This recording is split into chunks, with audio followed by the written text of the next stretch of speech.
It is 6:16. Let's get over to meteorologist Alan Rose for a look at our forecast now. And Bree, starting out relatively mild here in southern Colorado, tracking a cool front moving across the eastern plains. That wind keeping temperatures in the upper 40s in many areas, with low 40s for many of us along the I-25 corridor. And if you think it looks a little bit warmer than yesterday, well, you're right, especially east of the interstate. Some areas running as much as 10 to 15 degrees warmer than the same time back on Tuesday. Cold front will continue to move east with a few clouds spilling in from the north as we make our way into the afternoon.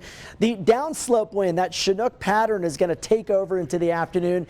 And even though we saw the cool front this morning and highs maybe a few degrees cooler than yesterday, look at this, still going to be above average for this time of the year. Return to the 70s for the Springs and Pueblo, with highs running about 10 degrees above average. Now, the wind will be the bigger story today. Not going to be a super strong wind event, but strong enough that we'll see some gusts around 30 to 40 miles an hour, especially into the mountains and mountain valleys, northern Colorado. Also looking at some rather strong west and northwest wind gusts. Most of the gusts from south of Denver through Pueblo, a little bit weaker than surrounding areas, around 20 to 30 miles per hour.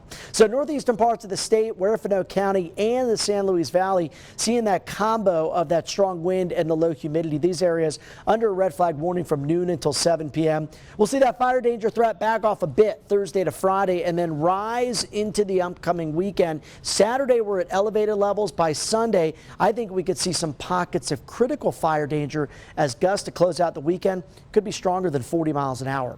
Let me show you why. Gusty winds through tomorrow morning, but as high pressure moves east, that settles down the weather pattern. We'll initially see highs begin to warm back up after a slight cool down on Thursday to near record-setting territory on Saturday. As that high moves east, we'll see a developing system up to the north, and that's going to increase that southwest wind, especially as we head towards Sunday. Also bringing in some moisture into the state. Right now, it looks like the mountains see the best chance for snow to close out the weekend, but a slight chance of some moisture moving into southern Colorado as well, especially into early next week. All right, take a look at your highs today. 60s and 70s across the area. A beautiful Wednesday, although a little bit gustier than what we've seen so far this week. Slightly cooler Thursday, and then look at that warm wind on Saturday. That high of 84, as we've been saying all week long, likely to set a record, which currently sits at 82. For Pueblo, we'll go from the 70s today and tomorrow to the 80s on Friday.